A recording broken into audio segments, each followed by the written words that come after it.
Bonsoir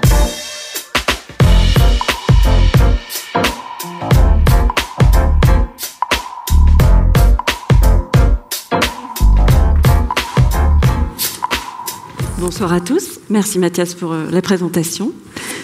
Je suis très contente d'être devant vous ce soir et pourtant rien ne me prédestinait à être là. En tout cas, c'est ce que je croyais. Je suis une femme engagée.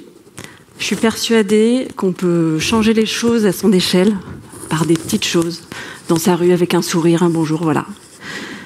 Je suis quelqu'un qui cherche vraiment le sens dans ce qu'elle fait à être utile. Par contre, j'ai pas toujours été comme ça.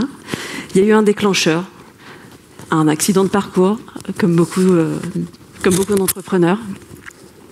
Il y a quelques années, j'ai connu un licenciement économique assez violent et c'est à partir de là que j'ai commencé à chercher du sens. Mais par contre, je savais toujours pas quoi faire, comment faire.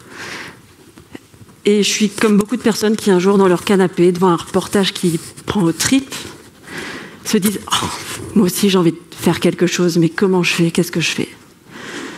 Ben moi, j'ai eu beaucoup de chance, et j'ai toujours de la chance, parce que dans mon entourage, j'ai un grand philosophe qui est à mes côtés, qui est mon mari, qui est Olivier, qui est juste là. Moi, je le montre, parce que personne n'a osé montrer où étaient ses proches. Il est là, il me soutient. Je suis maman, on partait où? On revenait de week-end. Et justement, je suis assez curieuse d'innovation technologique. Et en regardant une revue de presse, il y a quelqu'un qui dit faire une innovation pour les services à la personne, pour le maintien à domicile, pour les personnes âgées. Donc on était retour de week-end et cette chose m'énervait. Je disais mais c'est juste pas une innovation ce que cette personne fait. Et Olivier me dit bon, si ça t'énerve, que ça te convient pas, ben fais-le. Et merci, parce que du coup je l'ai fait. J'ai franchi le cap de l'entrepreneuriat. Parce que jusque-là, après, depuis que j'étais en recherche de sens, je me voyais pas vraiment comme une bonne salariée. Je me cherchais toujours en tant que bonne intrapreneur. Et j'ai vraiment trouvé du sens en franchissant le pas de l'entrepreneuriat.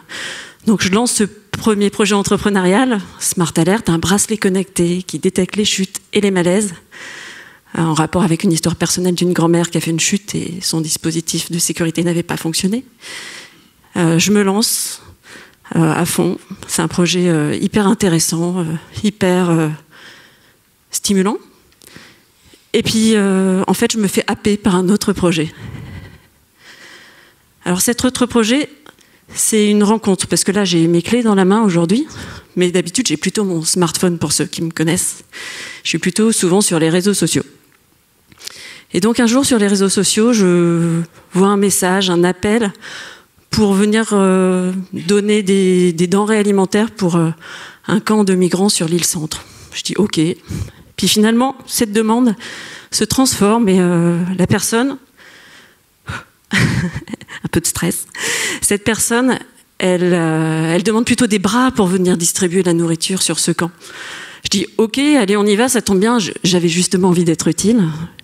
Je vais y aller.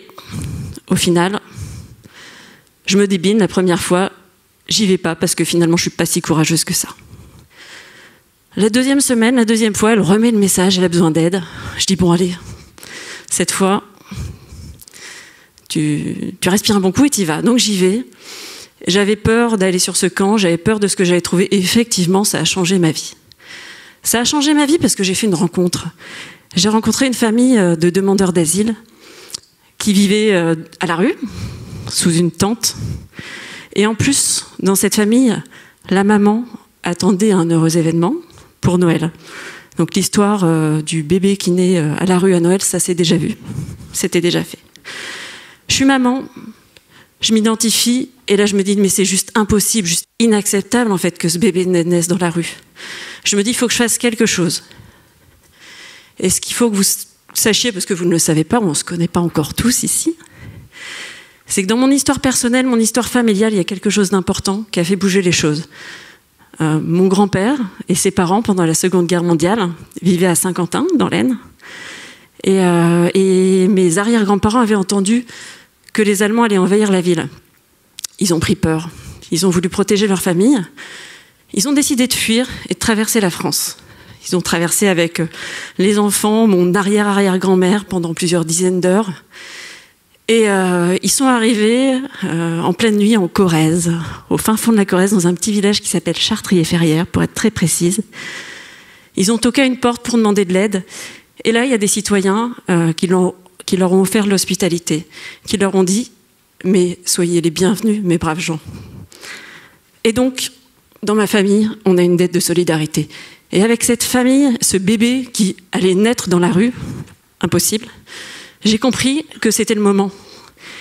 Et du coup, ça m'a vraiment fait agir. J'avais plus le choix, il fallait que je le fasse. C'était vraiment ça, fallait le faire. Donc j'ai remué ciel et terre, j'ai trouvé les ressources pour bouger, et au final, je leur ai trouvé un logement à prêter. Un logement à prêter, j'ai dû mettre en place un contrat de prêt pour ce logement, pour que ça puisse se faire. Et ça a pu se faire aussi parce que ce logement, il était vacant depuis 3 ans. Alors, est-ce que quelqu'un dans la salle, à part ceux qui me connaissent, a une idée du nombre de logements vacants qu'il y a en France ?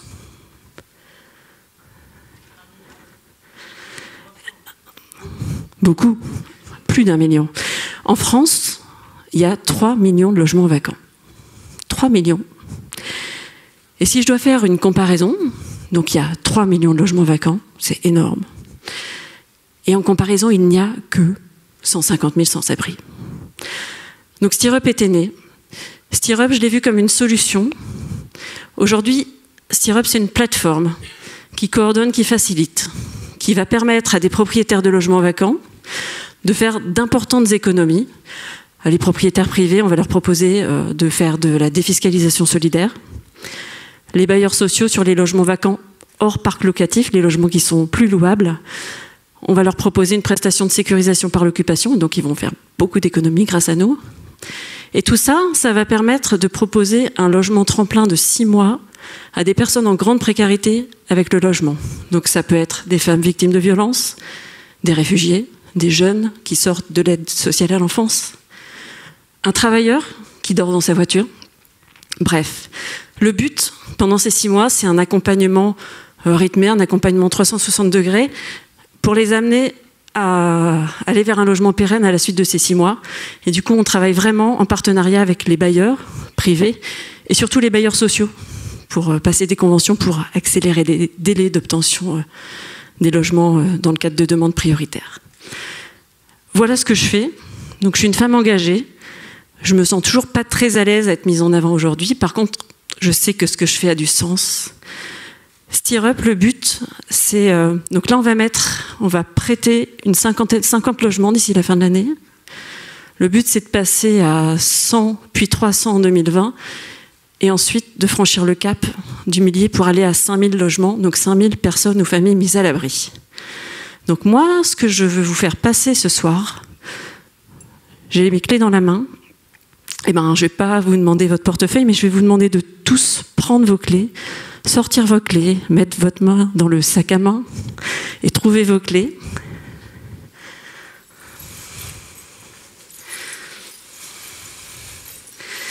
Je ne vais pas vous demander les clés de chez vous. Je ne vais pas vous demander de prêter votre logement. Par contre, sur ce trousseau de clés, il y a peut-être, pourquoi pas, les clés d'un logement vacant. Mais maintenant, quand vous sortirez vos clés, vous penserez à moi et vous penserez peut-être que dans votre trousseau de contacts, vous avez quelqu'un qui peut m'aider. Pouvoir me mettre en relation avec des propriétaires privés, peut-être avec des financeurs, puisqu'on va chercher des fonds très bientôt, ou m'aider les mises en relation avec les collectivités et les bailleurs sociaux pour mettre à l'abri encore plus de monde, encore plus vite. Merci.